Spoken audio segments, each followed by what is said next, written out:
Boa tarde. Eu sou Lucilene de Jesus Corrêa. Nasci em 26 de fevereiro de 1942, 77 ponto. E nasci na Fazenda Mocó. Vim para cá com 6 anos e meio de idade.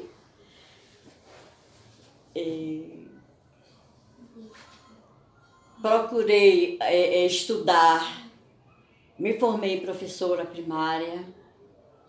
Lecionei bastante. Aos 13 anos de idade, eu já me costeava e meu pai não sabia o que era mais preocupação em me manter.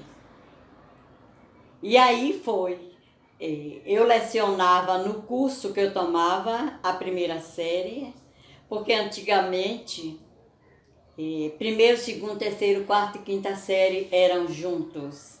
E a primeira série eu tomava conta desses alunos sob os auspícios da professora e ganhava meu dinheiro. O tempo foi passando, fiz admissão, passei, fui para o ginásio, e aí eu tirei a quarta série e me formei em pedagogia primária.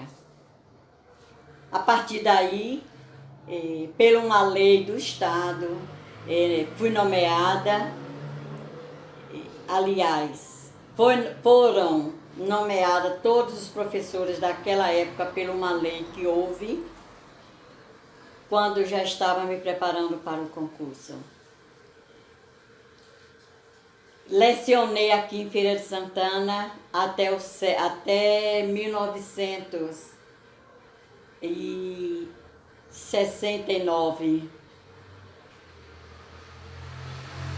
Fui transferida, casei-me em Itabuna e levamos um ano morando em Itabuna e ele foi nomeado para o Banco da Amazônia.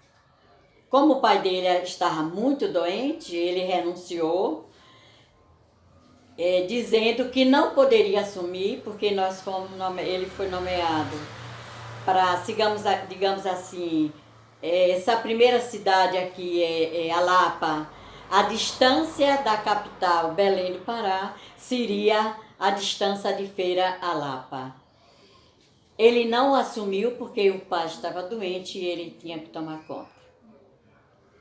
Resultado moral da história é que o pai ficou excelente. Faltando um mês para acabar a validade do curso, ele escreveu para o banco que aceitaria para qualquer um lugar.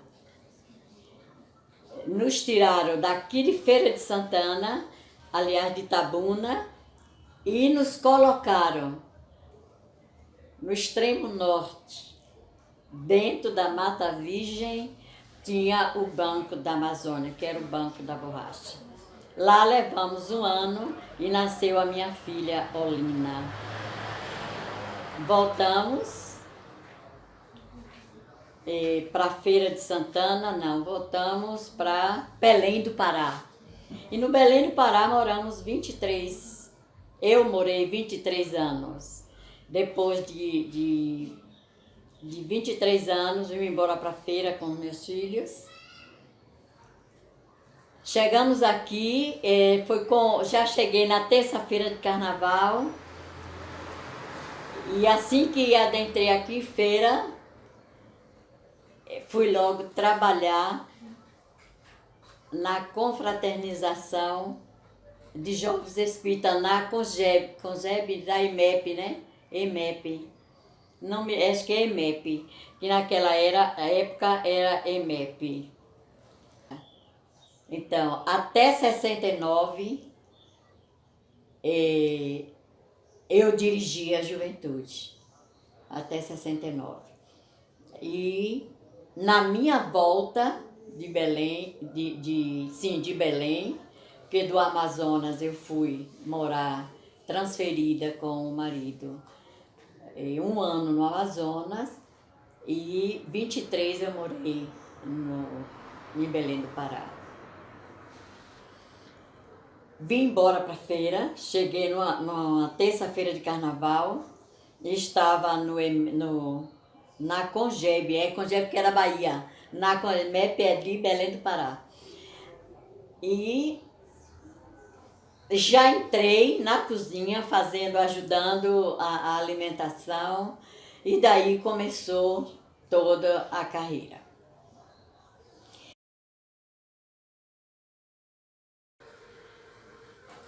E a partir daí, um ano depois, morei em Itabuna um ano, casada, nasceu um filho chamado Olivier Correia Filho, e eu já tinha um filho adotado no Jesus de Nazaré, que foram as primeiras portas que eu adentrei no Espiritismo aqui em Feira de Santana. Seu Dória já partiu para a espiritualidade, Elisa da Rocha Dória, e lá fiz a juventude. Depois que estudei a juventude, nós fomos a um aniversário do Centro Espírita lá em Queimadas, e quando eu estava sentada assim no ônibus, na primeira cadeira, o tio Peixe, hoje tio Peixe, mas na época era assim, o Peixinho, não tinha nenhuma intimidade, que é o pai de André Luiz Peixinho. Quando ele entrou no ônibus, ele olhou assim para mim, me fitou e disse: "Você vai ser a presidente da Juventude, Valdete de Castro." Eu disse: "Eu?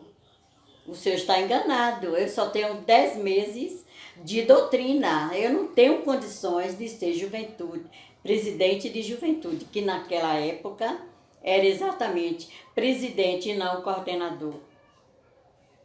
Aí ele insistiu que eu tinha que ser, que era eu. Eu ainda brinquei com ele, perguntei para ele como é que ele queria mandar numa comarca que não era dele. A dele é Serrinha, a minha era Feira de Santana. Ele disse: "Não me importa, mas você é a presidente da juventude." É que a juventude naquela época, ela estava praticamente encerrada. Não tinha mais condições, não levavam mais à frente a juventude, e foi quando exatamente ele me jogou lá, como diz o outro, né? E lá eu fiquei durante uns 3 anos, mais ou menos, e a juventude ficou com 27 jovens, foi assim, maravilhosamente bem. E eu também já conhecia a doutrina através de Judásio Cunha, o meu cunhado, esposo da minha irmã Dulce. Era a União Ferense. Ele visitava o centro do Vovô Bahia, que eu não sei agora o nome do centro, e foi quando ele construiu nas possibilidades, só aquele com laje, aquele vão inteiro, imenso. Acho que tinha um banheiro na lateral, não sei bem. E lá também eu frequentei, abri a juventude. Quem foi, por sinal, a presidente na época foi a ex-esposa Marilza Melquiades Menezes, a ex-esposa de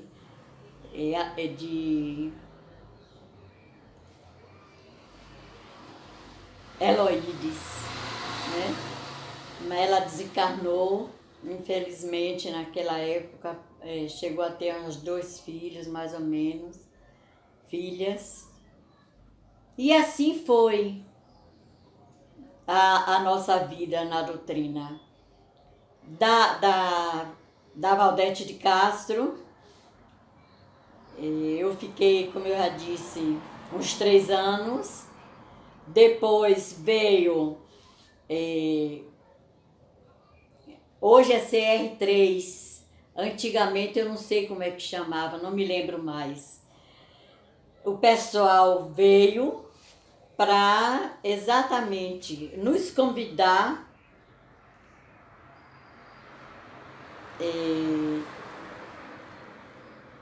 para a juventude, para a 7ª confraternização de jovens espírita. E a primeira que eu fui, na 6ª, foi a primeira que eu fui na cidade de Alagoinhas. Lá eu conheci meu ex-marido, pai dos meus filhos.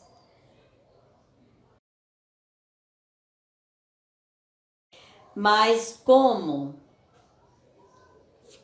foi difícil abrir o Centro Fabiano de Cristo. Porque quando nós nos mudamos para ir, aqui para a Cidade Nova, ficou difícil a nossa ida e vinda, porque isso aqui era muito assim, sem habitações. Quando foi um dia, a Romilda morava aqui, né, aí na rua aí, na última casa. Ela disse, eu, Romilda e a minha mãe, nós dissemos, como é difícil ir para Jesus de Nazaré ou outro centro sem transporte para voltar. Para ir tudo bem, e para voltar. A gente não tinha assim conhecimento das pessoas virem para cá nos trazer. Aí surgiu a ideia de abrir um centro. Nessa mesma noite nós dissemos, que nome daremos a este centro? A Romilda deu a opinião dela, minha mãe deu a minha, deu a dela e eu dei a minha. Fabiano de Cristo foi a minha. A de Romilda também foi, se eu não me engano, foi Fabiano de Cristo, a de minha mãe foi outra. Ou a de Romilda foi outra, eu só sei que uma das 3 foi Fabiano de Cristo. Eu tenho assim ligeira impressão que foi a minha, mas não dou certeza. Aí mexemos bem, sacudimos bem a vasilha e eu tirei. Quando eu tirei, Fabiano de Cristo. Tornou botar, a vasilhinha tinha tampa, aquelas vasilhas plásticas. Sacudiu bem. Minha mãe sacudiu bem e destampou e a gente nem olhava para dentro. Metia a mão e tirava. Fabiano de Cristo.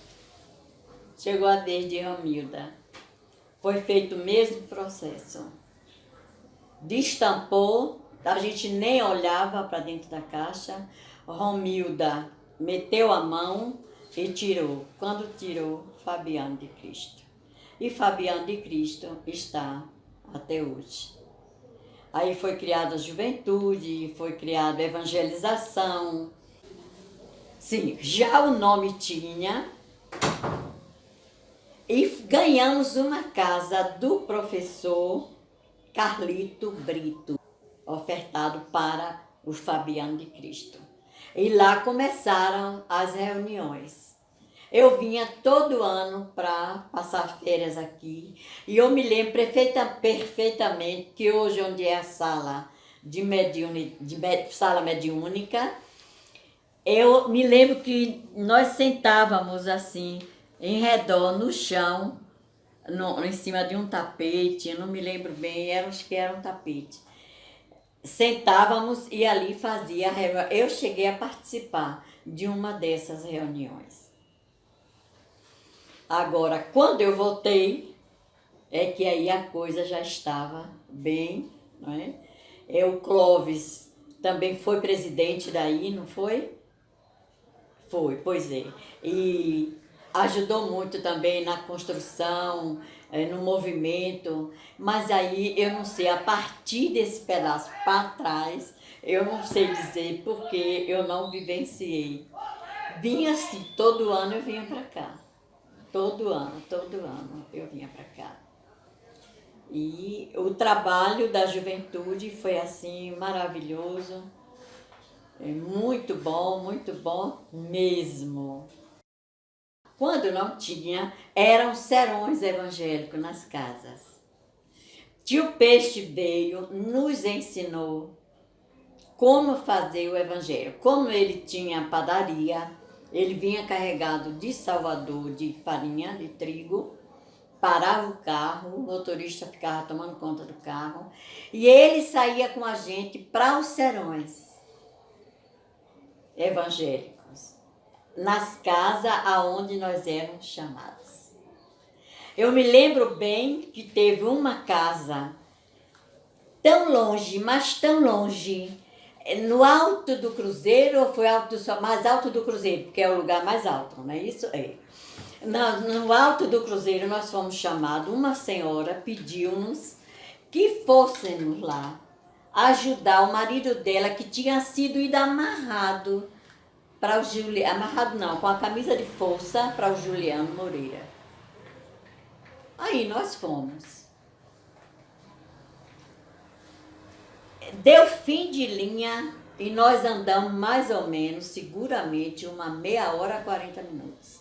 Para chegar, a lua estava tão linda que você seria capaz de apanhar uma agulha no chão. E tão linda, muitas árvores lá, não era a arborização que tinha hoje, né? E aí quando nós chegamos lá, éramos 27 jovens com minha mãe não me tirava do pé. Jovem ali na minha mãe, eu nunca vi na minha vida. Eu queria ser, bastava ser um terço do que ela foi, do que ela é até hoje. Nos acompanhava para tudo. E quando nós chegamos lá, a senhora nos contou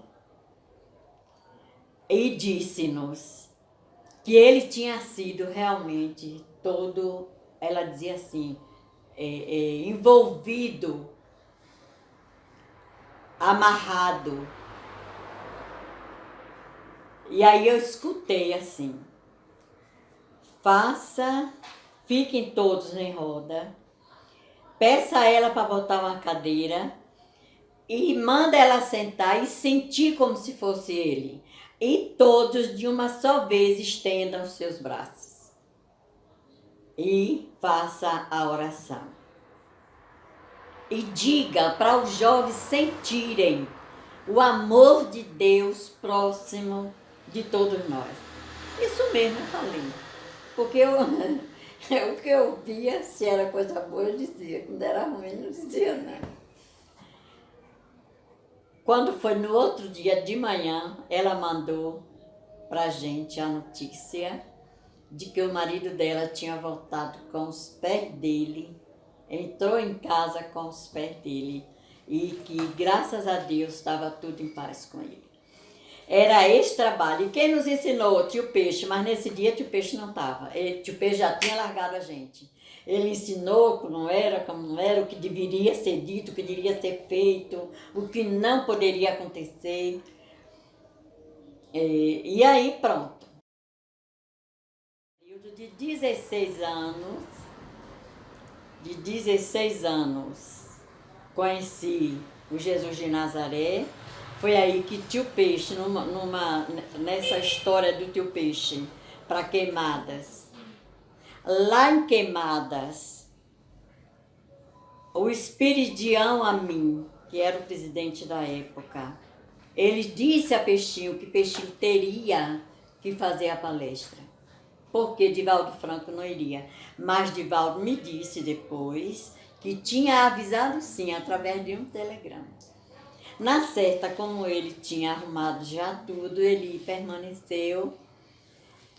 E nesse encontro com o Tio Peixe, quando o Espiridião me disse para ele que ele iria, eu estava próximo dele, ele virou assim e disse, não, eu não vou fazer, quem vai fazer é a jovem do Celina.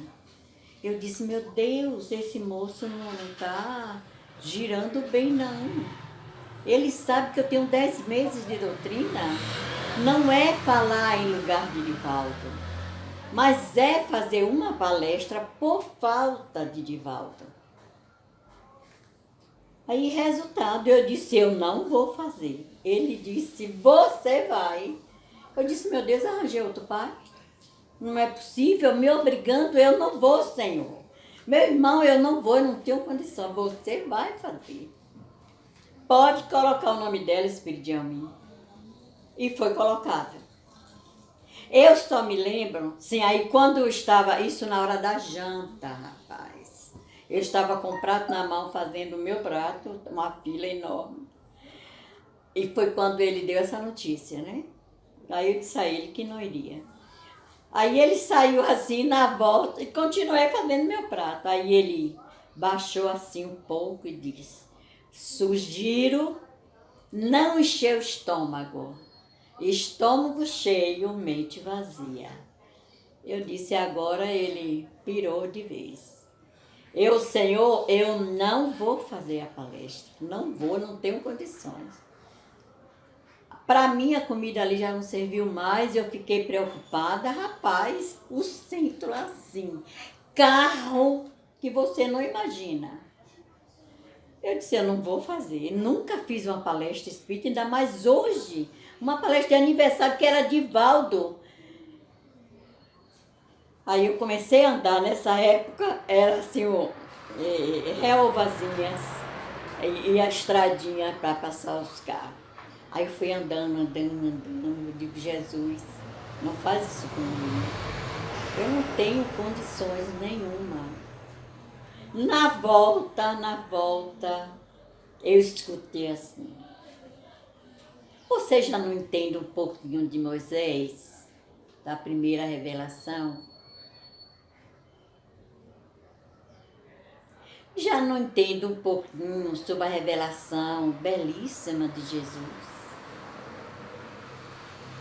E do Espiritismo, você já não sabe um pouquinho? Quer dizer, começou a entender? Junte as três e fale. Aí eu dei uma risadinha, que aí dava para segurar o cacau. Aí eu disse, não sei, então vamos ver. Aí já fui mais calma e tudo. Eu me lembro quando eu entrei, que me sentei lá e que fui chamada para a mesa, que me sentei, eu já não via. Assim, você sabe o que é você ver um todo e não ver a fisionomia real de ninguém? Era assim que eu me sentia. Não sei se foi medo, não sei se foi... Mas não, eu estava tranquila. Sabe o que é a tranquilidade em pessoa? Me desreconheci naquele momento. Aí chegou a vez. Eu levantei, dei um sorriso, uma boa noite e comecei. Rapaz, eu falei 1h15, sem parar, uma cartilha. Eu tenho certeza absoluta que a ajuda ali foi muito grande. Marco Antônio sempre me ajudou. Eu tenho certeza absoluta. E mesmo depois foi falado, né? Que o peixe disse, no momento que ele disse que seria eu, ele já tinha certeza de alguma coisa. E assim, continuei na doutrina, como juventude, coordenação não, presidente naquela época.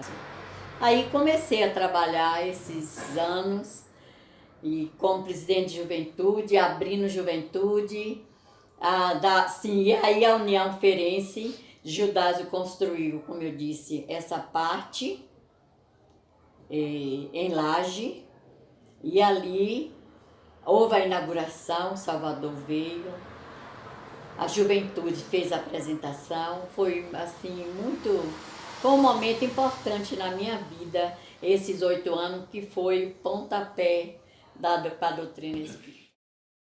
O movimento espírita era forte no Pai dos Sofredores, no Jesus nos Chama, mas nós íamos muito. Eu me lembro perfeitamente que nós íamos participar. Tenho fotografias, tenho tudo de participação lá nos encontros. Mas depois que eu voltei, eu continuei, inclusive trabalhei muito quando Zefa desencarnou, era ela que era a coordenadora do ESD aqui em Feira de Santana. Ela adoeceu, andava assim, muito assim, sabe, lenta. Um dia eu me lembro como se fosse hoje, ela dando aula, ela disse que nós tivéssemos a boa vontade do aprendizado, que a gente avançasse no estudo, porque ela estava sentindo que nós íamos precisar desse apoio para dar a ela. Ela falou isso num dia, num outro, ela desencarnou. E eu me lembro que eu fui ao hospital, eu, Rita e a outra pessoa, não me recordo. Ela já estava desencarnada. Fomos nós quem trocamos a roupa dela, vestimos a roupa dela para colocá-la no caixão. Aí eu, vestindo a roupa dela, eu disse para ela: Zefa, confie em Deus, porque o seu objetivo com o ESD em Feira de Santana, você não se preocupe. Ela já está desencarnada. Não se preocupe, porque mesmo sem a sua tarimba, eu vou assumir. E prometo a você que vou dar conta. Não como você, mas vou dar continuidade. Vá em paz. E continue orando de lá pra gente. Aí dessa época em diante, meu filho, eu abri vários ESD aqui em Feira. Vários. Aqui em Feira eu abri no Pai dos Sofredores, eu abri no Jesus de Nazaré, eu abri no Jesus nos Chama, na União Feirense, no outro centro que tem aí, antes de Clóvis, não tem um conjunto, antes de onde Clóvis fazia as reuniões Era 5. Não tem ali um conjunto ali dentro, que a gente... Ali dentro tinha um centro, eu abri ESD lá dentro. Abri, aí quando eu estava viajando para Santa Maria, abri em Santa Maria, abri também na Lapa, entendeu? Aonde eu chegasse, eu abria. Aí só telefonava: olha, eu estou fora da minha área, mas abri em tal e tal lugar. Vá fazendo isso, porque você está mais perto. A direção lá da federação. E aí pronto, fui chamada para trabalhar com o pessoal da juventude, que dirigia as Congebes. Trabalhei com eles em Alagoinhas. Foi muito bom, muito bom. Tive saudade até hoje. Mas, tendo a oportunidade, eu lhes juro que não vou.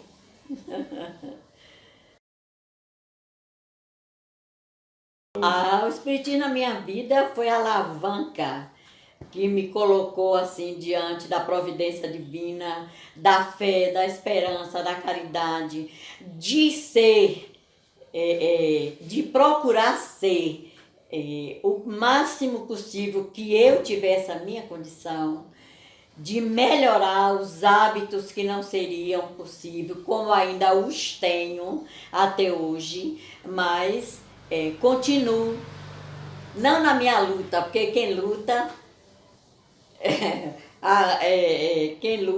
dá a impressão assim de, né? Mas do meu esforço de progredir, do aprendizado, da minha reforma íntima, de buscar Deus dentro de mim, porque Ele existe em todo ser humano. Por isso que Jesus disse: vós sois deuses. E Jesus nunca mentiu, nem agradou a ninguém. Ele agradou a si mesmo na verdade divina. E isso foi muito importante. Então o Espiritismo para mim é assim sensacional. É assim maravilhoso, é o sustentáculo da minha vida. Sem o Espiritismo, eu acho que seria difícil entender muitos obstáculos da vida, os porquês da vida e assim por diante. Mas o Espiritismo é a luz do meu caminho.